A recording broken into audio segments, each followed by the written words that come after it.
everybody, Lakes Region Aquariums here today. Got a new video for you. It's a video I've actually never really done. It's an unboxing video. A company called Hygger got in touch with me and they wanted me to review one of their products, so I thought that was cool. I've never really done something like that, so I was going to give it a shot. I think the only other unboxing video I ever did was on rocks, so hopefully this one will be a little cooler than that one.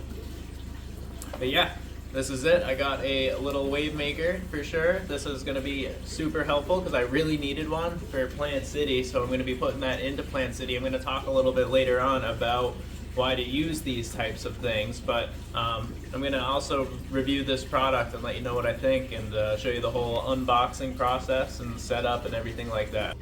Okay, so I am in the fish room. It's probably a little noisy. I don't have a fancy table or anything like that. I'm using a little aquarium towel because it's white and you can see a little bit better on it. But yep, here's a little close-up of the product they sent me. Super excited for this.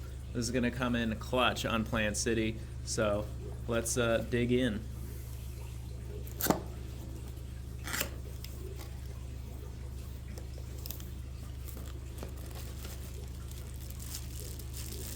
Looks like we got the mount right here. Super cool. Is it a magnet one? What do we got here? Got a little suction cup deal. Nice. There you go. That's gonna be cool. I haven't used one like that. Oh, it is a magnet. That's cool. It's a magnet and like a suction cup thing, so it doesn't scuff up your glass. That's pretty nifty. Cool. A little movable mount too. You can angle it, which is exactly what I'm gonna need to do. Cool. Right on. What else we got? And the rest of it.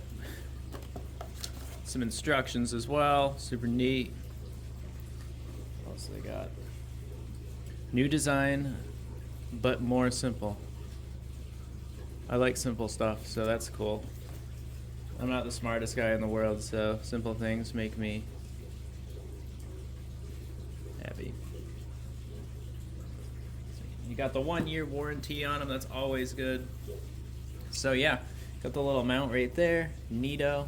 Or you got the power head right there, super cool. That guy's gonna slide right in this little mount, like that. Bingo, just like that. Probably gonna play with it a little bit more. Gets nice and snug in there, that's good. I'm gonna like have it like that while it's in the tank. Oh, that's a really nice. Okay, that's actually neat. All right, yeah, that's gonna come in handy. Right on. So yeah, that's super cool. I'm actually like not even talking because I'm fascinated by this thing. I like new toys. Nice. Yeah, the mount's super cool.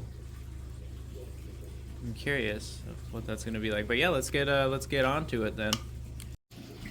So you can see the one that's currently in Plant City is way too big. This actually came out of Meg's aquarium, but I needed to put some flow in here and I just didn't have an extra one on hand. So I got this other one sent to me by Hygger, and that's what I'm gonna replace, is this big one in the back. There's just a little too much flow in here right now. It is doing its job, but it's way too big for what I need. So I need something smaller, so we're gonna see how this little Hygger guy works. I'm gonna hook them all up and then show you what it looks like. Look at that. Can't even see the big mess in the back anymore. It's you know, it's just the other one was way too big. This took me like 2 seconds to hook up. This is really nice. I like it.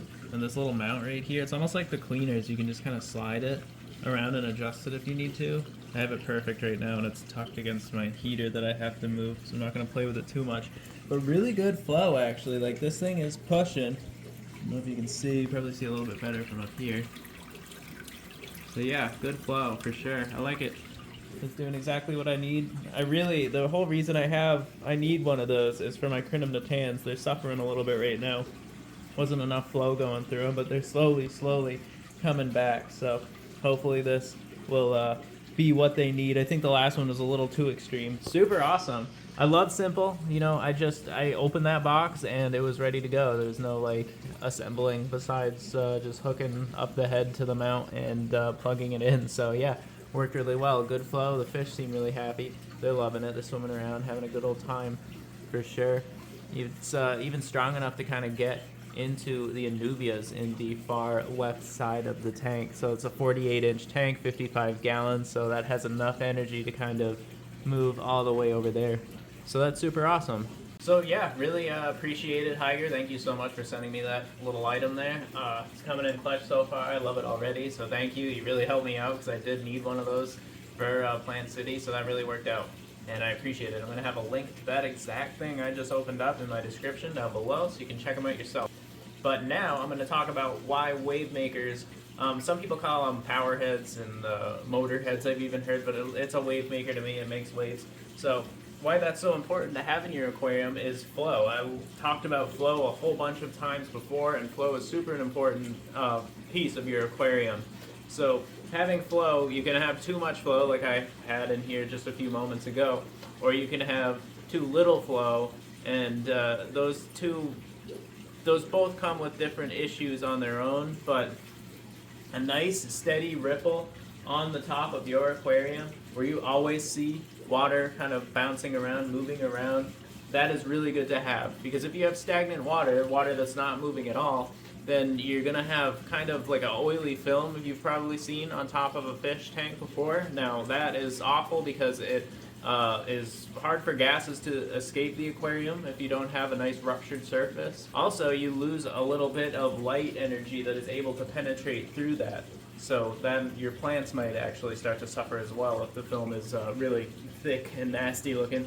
So that's just something you want to always monitor. Flow is really good for helping reduce algae growth. If you have a nice movement of water kind of bouncing through your plants, that's why I'm using this here, is to kind of help these leaves reduce the algae from growing on them. Because if the water is moving too quickly around objects, plants, rocks, you name it, then the algae is going to have a hard time anchoring itself down. That is super handy when it comes to the cyanobacteria, which is the nasty stuff I think I've covered in the past. It's the worst. I hate that stuff. It is a bacteria. It is like a carpeting algae that covers everything, and it just destroys everything. No fish eat it until it starts to die, but it's really hard for it to grow in a heavy flow. So just having flow in your aquarium, you can avoid algae issues such as those. Another thing, in the clip, when I was showing you the new Hygger wave maker, there is a heater right down below it. So it's really good that you can actually strategically place those. If you don't have a heater that's built into your canister filter like I have, or you're in a really cold part of the house or a part of the world, and you have to have multiple heaters, and you know the heater is only going to really create a lot of heat around the area that the heater is in. So you can distribute the movement and the spread of the heat in the aquarium with the power head. So if you have your power head right next to a heater, then that power head is going to actually move all the heat around the tank, and that's going to kind of help out in that aspect. Flow is also really good at spreading around the nutrients of the aquarium. Plants do love nutrients. They need nutrients to live. So having a nice healthy flow of water is a good way to kind of spread everything around in the aquarium and disperse it evenly. Also gives your fish something to do. A lot of fish enjoy flow. If you think about it, a lot of fish that we get for the aquarium hobby are from parts of the world from moving water, like rainbow fish, like in Meg's tank, or some of these danios and other types of fish, the mountain minnows and whatnot. They like a little bit of flow, and they love swimming around in it. Ever since I put these the power heads in this aquarium, fish are always out in the center just kind of gliding through it. They love it. So that's also a really cool thing to see in your aquarium, is when you have flow and the fish are kind of just swimming through it like they would naturally. And then you can also run into fish who hate flow, like gouramis or betta fish, fish like that, fish that aren't really built to move in faster waters. Fish that aren't from faster waters. So that's when you have to be a little bit careful, and that's why it's really cool that a lot of these power heads or a lot of these wave makers, you're able to adjust the head. You can move the head of it and adjust where that flow is going to be going. So let's say you do have a tank with a bunch of fish in it, and you have a lot of fish that love flow and a lot of fish that hate flow, then you can kind of angle those devices in such a way to favor to both types of fish. I really enjoyed making this video. It was cool. I've never done a unboxing video with a real thing before, Like I said, the last one I did was a bunch of rocks, and that is about as exciting as it sounds, but this is a little bit cooler. So again, thank you to Hygger. This is awesome. I really appreciate it. I am going to use this forever in Plant City, and I am super hyped that you guys sent this my way. It was a lot of fun. So thank you so much, and I hope everybody has a good rest of the day. Thank you so much for checking out my video. If you want to see more, you can hit the like and subscribe button. And let me know if you have any questions of fish or have anything you want to talk about fish. Let me know in the comments below. So thank you so much and have a good rest of your day.